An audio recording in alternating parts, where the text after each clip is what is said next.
I'm Julie Bulitt. I've been a family therapist for over 30 years. I'm David Bulitt. I've been a divorce and family lawyer for more than 35 years. Together, we have been married for more than 37 years. In our professional practices, the two of us have been witnesses to individuals and families struggling with life's most difficult challenges. In this podcast, we will talk about the conversations we have had, The conversations we should have had. and those that every relationship needs to have in order to find success, happiness, and fulfillment. This is Conversations for Couples, The podcast.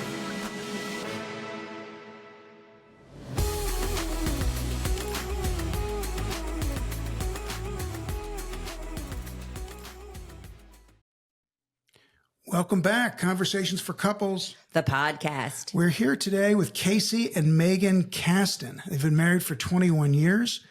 Faced with difficult challenges early in their marriage, they quickly found themselves on the brink of visiting someone who does the kind of work that I do, which, if you folks are listening for the first time, is a divorce lawyer.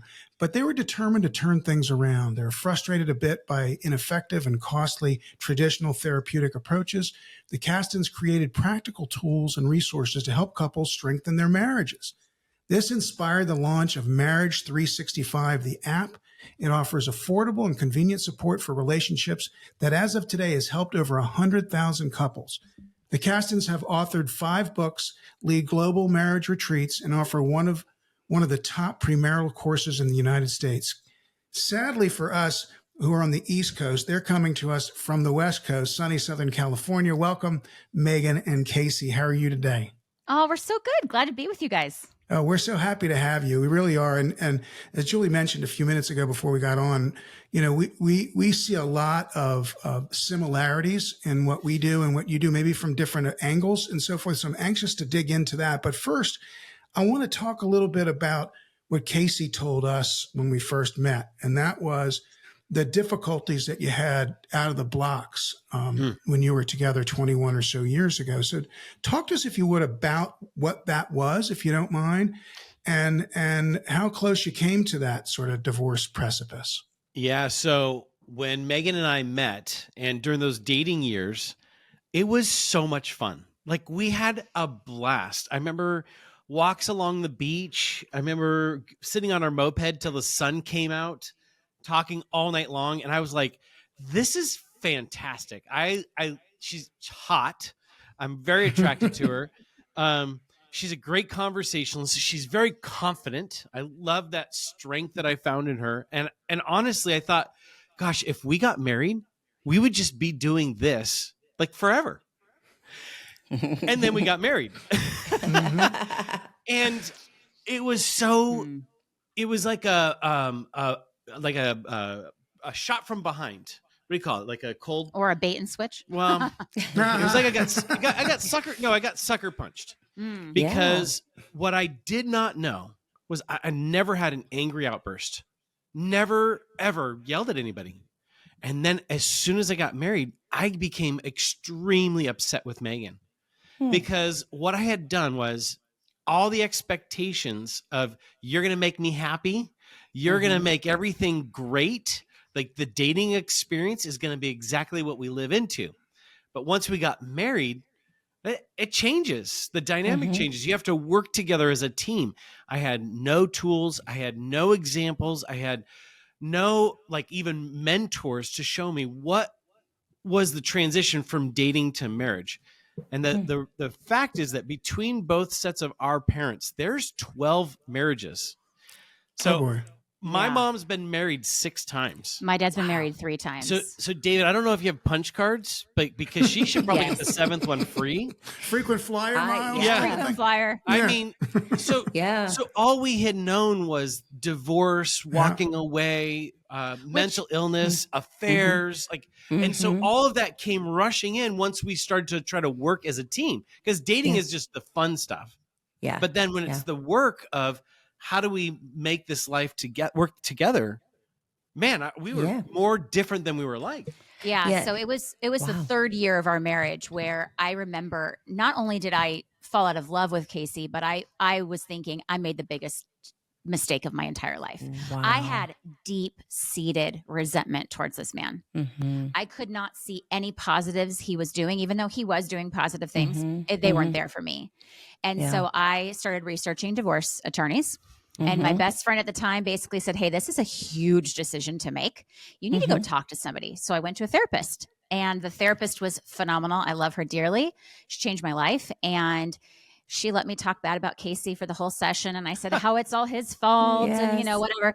And finally she goes, okay, you done? I said, yep. And she goes, and then she said, what now I live my life by, and it changed my entire perspective of marriage, is if you want to make a better marriage, it starts by making a better you. And your husband's not here on the couch to tell his side or share his perspective. So I don't even know where he's at. But I can imagine that if you're lonely, he's lonely too. And you're here and you're willing and you're wanting, and I can teach you how to be the healthiest version of yourself. And that really inspired me. And that's what I started doing. I started working on myself for 13 months, and I did a complete 180 in hopes that, of course, I would positively influence him and model that healthy behavior. But even no matter what was going to happen in our marriage, divorce or not, I knew that I wasn't living out my vows. I knew I had my own baggage that I brought into our marriage. Wouldn't have mattered if I married David or Casey, right? Like I had my own junk and stuff that I had to work on. Yeah, And it was empowering. It was freeing. And I think that's why I was able to do a 180. Well, that's really, you know, very cool as a therapist. Of course, I love the story of, you know, using therapy. And I do think that sometimes lots of times people come to marriages, relationships, thinking that the other person is going to fill them up. And the reality is you find out very quickly that that's not the case. In fact, what happens is the light is shined at those pieces of you that aren't whole, even more magnified. So I love that. And we talk a lot about in our work together, self-care first. You have to, you know, do self-care. And then we talk about couples care, sort of coming second. But that's great to hear. So I'm just curious, so you went to therapy, Meygan, and what were some of the things that were going on between the two of you that we would sort of call like red flags? There's problems. Like all of them? Yeah. Well, just give us an idea, because I think some people are out there sort of probably not feeling great about their relationship, but probably sweeping a few things under the rug. What are some common things that you guys dealt with that maybe people should pay more attention to? Okay, so we were both right fighters. So we went into every conversation, I'm right, you're wrong. And I'm going to prove to you and convince you that you're wrong and that I'm right and my way is the better way. So both of us came into every conversation about anything pretty much with that mindset. We would blame and we would shame each other in the midst of fighting. We would totally tear each other down on a character-wise or really and blame shift. Like, well, it wasn't me. I'm only acting and responding because of you. Because of you. We were also very blame is a form of defense, but we were just very defensive people. So rarely were we ever, you know what, gosh, I could have worked on that. I probably didn't approach that the right way. There were no apologies. If there were apologies, it was an apology that was kind of half-assed with an excuse. So it was, you know, I'm really sorry for doing this, but I just had a long day at work. We used really, we were very vocal, like yelling, screaming matches, we were both yellers. cussing at each other. I think that we interrupted each other all the time because we're very competitive people in all areas of life. When Meygan and I, you know, even today, we play cornhole. If she like makes it into the hole, she'll be like, oh yeah. She'll like put it in my face. I'm like, okay, we're just playing a friendly game here. I'm in it to win it. Hence the right fighting. Like I'm right, you're wrong. Right. Yeah. And that's how we took it to, like, if we were in our relationship, we were very competitive about that. The other thing is we're very stubborn too. Yeah, we are both very stubborn people, both leaders, very opinionated. But this is a huge thing, is that when we were dating, I think the divorces and the affairs our parents experienced, they call it trauma bonding. It actually kind of in an odd way, right, brought us together. And we were like, oh, it was horrible. Well, we don't want to do that. Right. And we'll know better. It's like we should know better.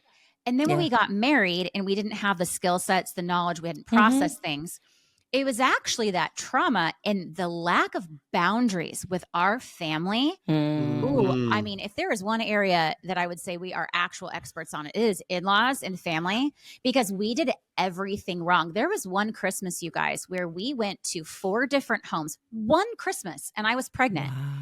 And that's just chaos. Too much. And of course, we weren't having a great Christmas. We weren't having sex. We were stressed out. We didn't even have a lot of money. So then here we are spending all this money on gas and presents. And so we also, another big area was family. Boundaries with family were non-existent. Sorry, babe, I love you, but mainly on you. I mean, no, you had normalized that your mom had been married 4 times. I had. And in fact, there's a funny story. Meygan and I are dating. We go to my mom's house, and we're going to have dinner with her and her 4th husband and the 2 kids he's had from a previous marriage.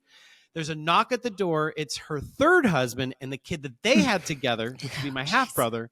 And the 4th husband's like, hey, come on in. And we all sit at the table. And so there's me from her first marriage, her 3rd husband, the kid that they had together, her 4th husband, the 2 kids he's had, and Meygan, who's sitting there grabbing my leg like, this is the loony bin. Yeah. But it's straight out of a sitcom. Yeah. But if you've had that many different family lives and marriages and dads and stepkids, that I actually normalized all of that. That was really the only way I knew how to deal with it. Yeah. And then I would say we could, again, go on and on and on. He's a spender. I'm a saver. So we racked up a lot of debt. But I would say another one of the biggest things that was really difficult was the fight and flight cycle. So I'm a fighter, and I would fight the wrong and unhealthy way, but with the hoping to get over it. And he would avoid, he's the ultimate optimist. And so he'd be like, no, we're good. I'm like, no, we're literally like dying here. And he's like, no, we're fine. And that cycle right there, we never, ever really got to any issue. And all I wanted to do as a fixer, because I'm the fixer in the marriage, is I just wanted to fix it and move on. But we never got to because of the avoiding. And another thing too is we were part of a faith community that was really unhealthy. That if you were to raise your hand and say I needed some help, there was kind of a bit of a air of shame and judgment and criticism. So that kind of kept us in hiding. And then also, we could just keep going for 4 more hours. Plus, we live in Orange County, where there's a 72% divorce rate, one of the highest in the nation. So there's kind of this idea that Meygan and I were really the least likely to succeed in marriage because we had so many things going against us. So at some point, you're in therapy for 13 months. You're working for 13 months. You're trying to adapt, adjust your behaviors. Casey is there. At some point, you take a step in a real step, an affirmative step in a different direction toward staying together, toward being together and growing together. So tell me a little bit about how that happened. And then I want to move on a bit and talk about what you guys are doing now. Yeah. So, Meygan, I'm so proud of her and the boundaries that she sets for herself. Boundaries, as she says, is not about other people. It's about what you will tolerate in your life, because boundaries are centered in this idea that there's worth protecting and prioritizing, right? Self-care. And I remember one time I was so upset with Meygan. I came in the room, I'm stomping in the room. My face is all red. I'm ready to unleash hell on her. And she, just as cool as a cucumber, she saw that and she was not going to allow that to happen in our relationship. And she just said, you know what? I can tell you're very upset. I would love for you to take a walk outside, come back inside. I'll be sitting here on the couch. I want to hear what you have to say to me, but we're going to communicate in this relationship in a healthy way. And my jaw hit the floor. I was like, what? Yeah. Meygan, you diffused the situation and you set a boundary around how this was going to proceed. And I think that that's amazing because so many times couples, if one is angry, the other comes with more anger and it's just like a volcano. Yeah, that was the old Meygan. As I would do that, I would fight back. And so I did that over and over again. To clarify, it wasn't one time, right? Yeah. It was. Oh, really? It wasn't just overnight that you developed that It skill? was not overnight. Darn. I did it multiple times for multiple months. And eventually I do believe that Casey saw that at that point, before I went to therapy, we were both toxic. We were both unhealthy. We were both hurting, but hurt people hurt people. I wasn't hurting anymore. I had forgiven him. I had forgiven myself. I just showed up differently. And so he noticed the change. And I think, you could speak more to that, but that's really what turned our marriage around. Was he's like, it's obvious that I'm the unhealthy one now. Yeah. And I can't blame Meygan because she's not showing up unhealthy anymore. And then my competitive nature was coming out. I'm like, well, I'm going to out-health you. No, it's true. It's true. I'm not going to be the unhealthy one. Yeah. So Meygan, I want to just go back to what you just said, which is unhealthy people hurt unhealthy people. And the other piece to that is we are hurt by people, but we are healed by people. And most of the time, it's not the same people that hurt us. Yeah. And that is what you and Casey were able to do in this relationship. You got healthy enough yourselves to come together and start to heal some of those bonds some of those traumas that you had early on, both of you. Yeah. So that's really cool. And I want to just clarify. It took us 3 years to destroy our marriage. It took 13 months, which felt, by the way, like 13 years at times, for me to really heal. But then it did take us about 4 to 5 years to reheal and repair our marriage. So it is not overnight. I know we joke about it, but really it was worth all of the blood, sweat, and tears. And honestly, after we healed, like overall, we get in arguments and tiffs like everybody else, but now it's really fantastic and great overall. And I think that was the humbling. It's not lost on us, and it's very humbling still for people to consider us like, hey, will you teach us or will you lead us in marriage? Because it's like, the arguments still bounce off the walls. If the walls could talk and they could tell the story of how Casey and Meygan, when we were first married, those are that's still a fresh memory for us. And I think when we walk into, creating content, we think of poor old Casey and Meygan, who were completely ignorant, prideful, insecure, yes, and needing tools. I think that's what we step into their world and go, what could have helped them out? Because we know this. And that comes across, Casey, that comes across in the stuff that you put up. And I want to talk about your Marriage 365 in a minute. But before we get to that, as part of that, a lot of what you guys talk about openly, which we really appreciate, is intimacy and romance in a relationship. And you recently put a post up that was a little bit striking to me, and so I wrote it down so I wouldn't misquote the numbers. I'm a statist. I love statistics. They don't turn me on, but kind of sort of. They kind of turn me on too. Now and again, it's like if she sees a guy with a tool belt on, it's I like that. So anyway, but in the post you mentioned that for Christmas gifts, couples Christmas gifts, that I added the other categories up. It was over 2/3 of couples that give each other clothes, perfume, and gift cards. And yet only 8% of the gifts that partners give to each other in a relationship is romantically based, which I find to be hard to believe, A, and really, really sad, B.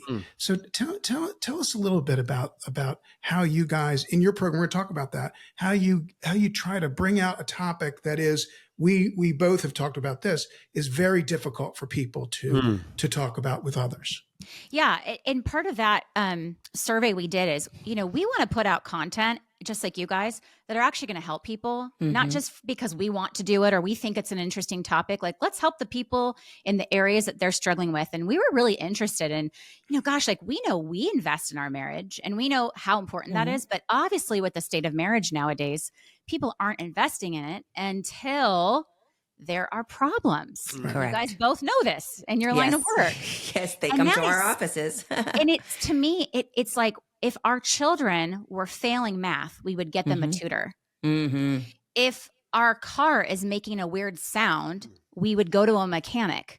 Why is it that when we are struggling or stuck in our relationships, we do not raise our hand and get help? And so that stat, that survey we did is very telling of, I believe, and validates why so many couples are so lonely and stuck, because if only 8% are going to invest and go, you know what, I want to get my spouse something really romantic. And I'm talking even like a love letter, like not even something you have to spend money on. Right. That just makes me sad. So yeah, I think that we really at Marriage 365 are helping a large majority of people who are very stuck, whether they're stuck in multiple areas or in one area, but the pain is so severe that then they go, oh, maybe I should wake up and do something about this. You know? Talk to us about Marriage 365. I mean, it's a program. It's not just you're not just an Instagram page. You provide folks with a palette of things that they can use for supports. Yeah. So when I think about the community that we've created at Marriage 365, I am going back to that level of shame that people have that you were just referencing, Meygan, that keeps them hiding. What we've recognized is, for Meygan and I, when we're doing storytelling and we're doing teaching, we go first in terms of we share our stories of struggle, our stories of pain, because we recognize that as we kind of turn on the light, so to speak, shame evaporates, because then somebody can say, oh, well, at least I'm not as bad as Casey. Yeah. And hey, you know what? I don't mind saying that. Like, I don't mind being that person that says, I was the worst at being a husband.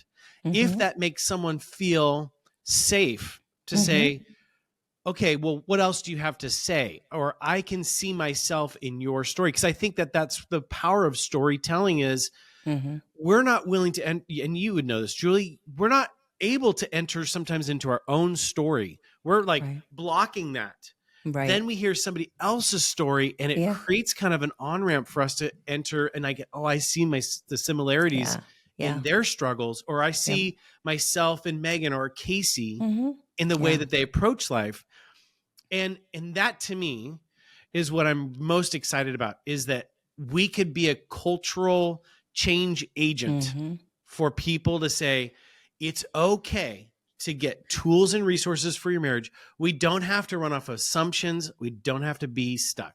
Okay, then the second part to what we do at Marriage 365, this is coming to all the fixers out there who loved, I'm like, problem solve, fixing, is then we create tools.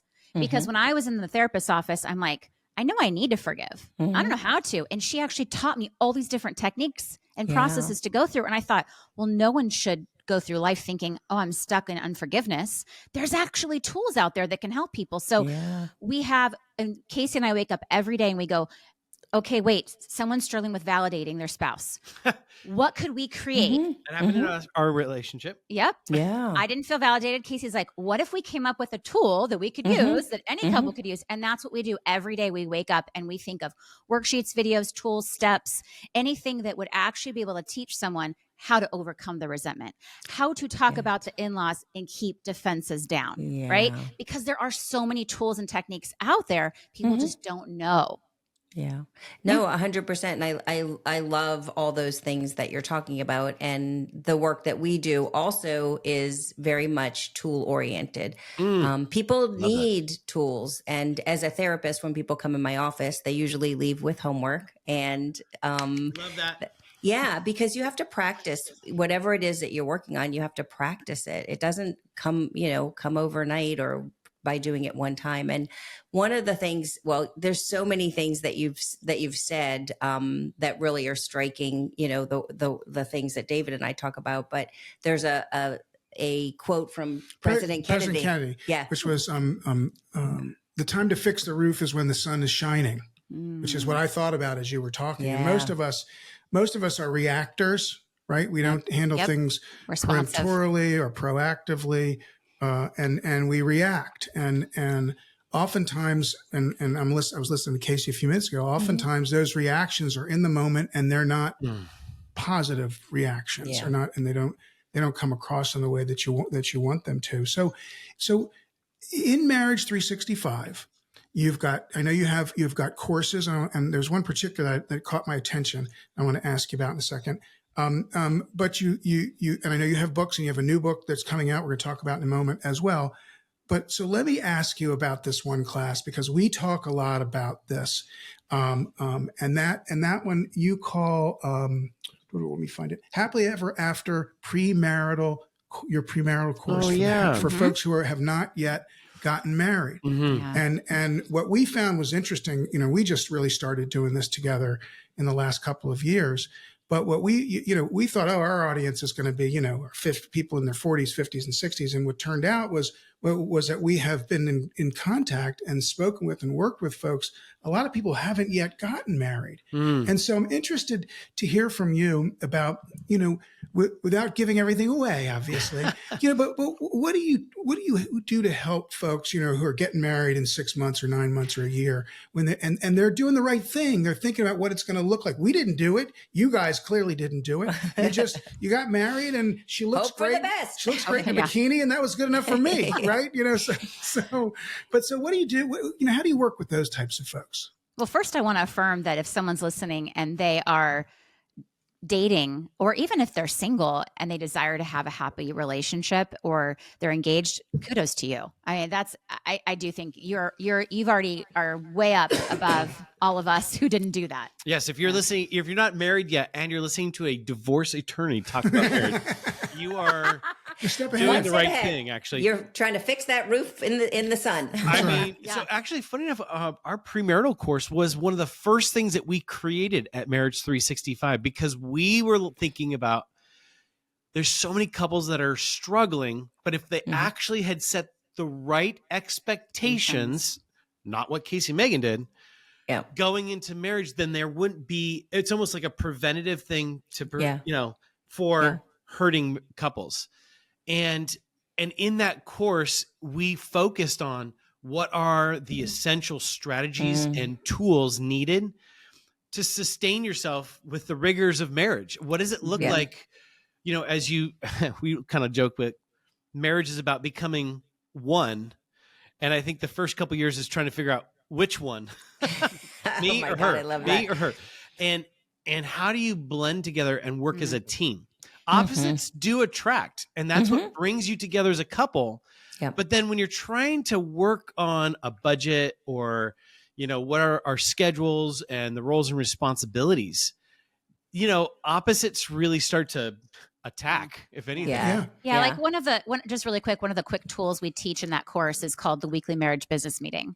And this is one of those things we also have in our other resources, but it's, a once a week meeting. It's not sexy. It's not supposed to be. It's about all the logistics. So talking about getting right with those expectations of the week coming up, being aligned, working together, talking about schedules, budgets, meal plans, all of that. If couples just did that tool, like half their fights would go away. And so it's learning these life skills that the happiest and healthiest couples do these things, start implementing them now, make them part of your routine, have them be proactive. Then hopefully you'll know how to navigate when conflict happens. Plus, I think if you're going to take the time to actually go through a premarital education, that says a lot about your partner that's willing to learn. Because I mean, isn't that the joy of life, is that by the time that we get into our 80s and 90s, we're full of wisdom and knowledge because we've soaked up all that life has given to us. And sadly, we see a lot of couples on autopilot once they get married. And that's where the lack of intentionality gets them in trouble.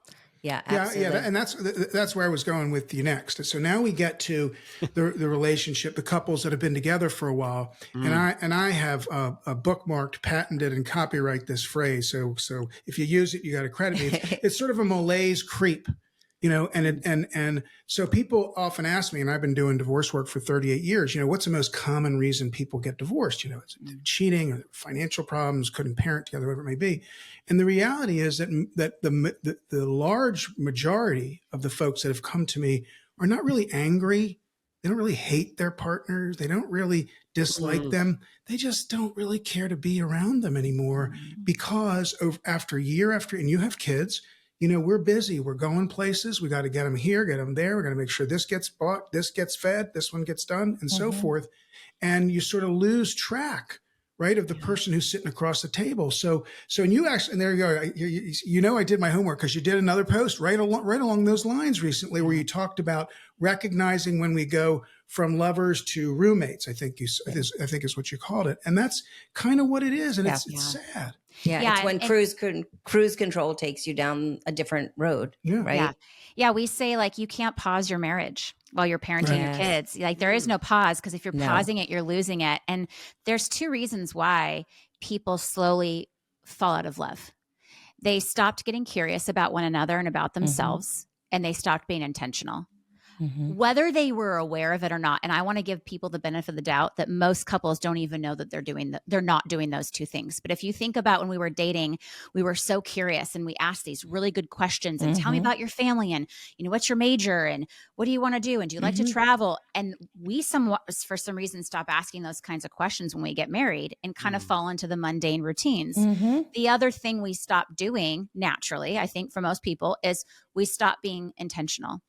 We made date nights, every single one of us that are married, we made date nights a priority and we're intentional when we were dating. Because if you didn't do that, David would have never gone on a second date with you, a third date with you, right? Like if he wasn't intentional, he'd been like, this is like, he's not into me. Like if this is a turnoff. No, we were both intentional. There was intentionality with the proposal and buying the ring. Like there was a plan. And I think that, again, we went into, it's no judgment, because we did it. We fell into it too, that we believe that love is enough. And what's true, and now science and the Gottmans and everybody else has backed this up, is that it is the couples who are curious and intentional that continue to do that are the ones that make it.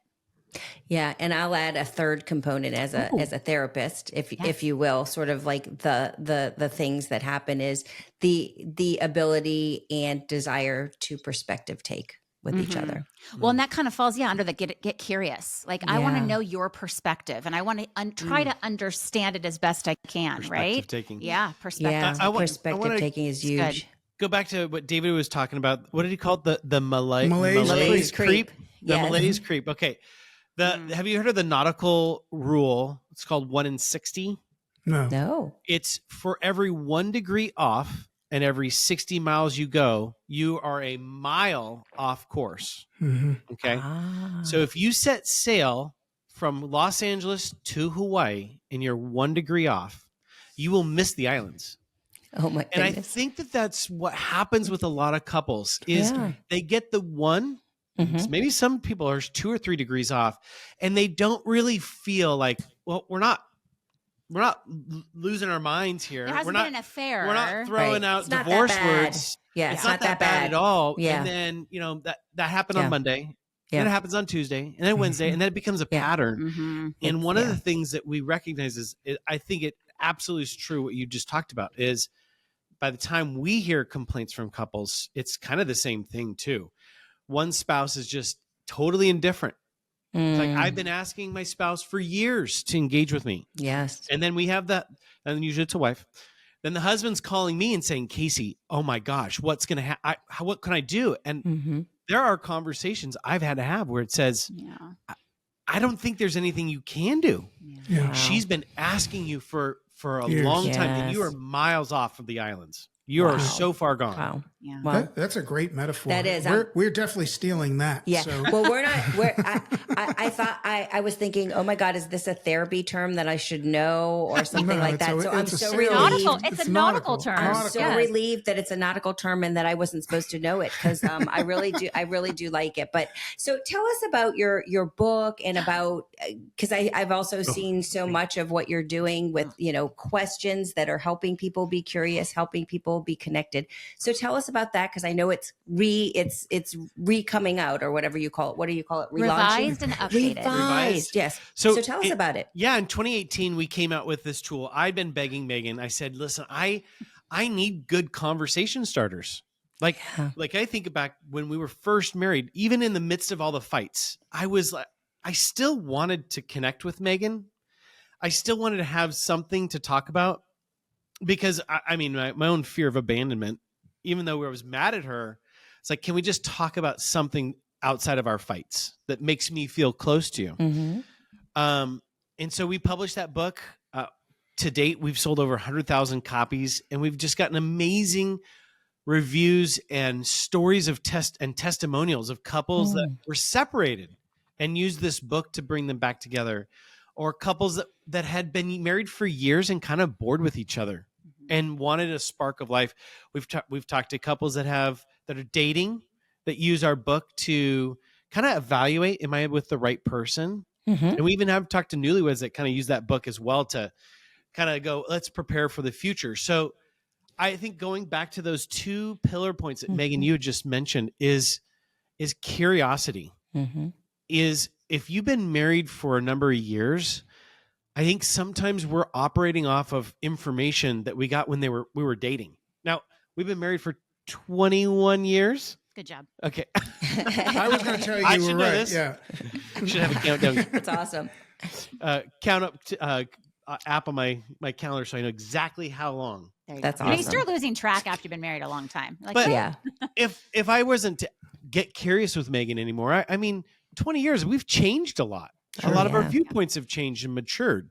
So this is kind of a tool. This book is a tool that keeps conversations going, and allows couples to rediscover each other. And I think, again, with boredom is you're kind of operating off of old and tired information. And the way to keep a relationship fresh is like through new discoveries. Absolutely. Yeah. There's lots of research on what happens when people do new things together, and the same hormones, the same chemicals are actually going in your brain that you had when you first dated. oh, I love So that. that's why we always encourage go do something new that you haven't done. Go kayaking, or go, do a cooking class, or learn something new. Take some risks because it bonds you. There's the research It does. behind that. It absolutely does. So this year, Penguin Random House reached out and said, we'd like to buy your book. And so now it's going to be available in Amazon, Target, Barnes & Noble, Walmart, you name it. Awesome. Starting, awesome. December 3rd, Fantastic. 2024. But I would say that it's a great tool. Again, it's a tool. You open up a question of the day. You don't like the question, go to another question. There's no rules in that sense, but I think it's really easy to grasp this concept, especially for husbands who are like, I don't necessarily just want to sit in a therapist's office and talk about my feelings or my biggest fears. And I think that this is a great way to add even more fun to your kayak adventure or your date night, or you're in the car on a road trip, or at, over dinner. And again, I do believe that these questions will spark more connection, more emotional intimacy. I think that they'll also provide a lot of healing for anyone listening that's hurting. And something that I would say for Casey and I, what we love about it is that we continue, like he said, to learn new things about each other.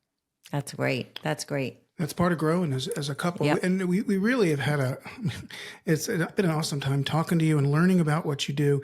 Aside from the book coming out that we know folks will be able to find in a week or so on Amazon and elsewhere, what's the best way for people to reach out to you, maybe to work with you, find out about your classes, the retreat that you have that we didn't talk too much about?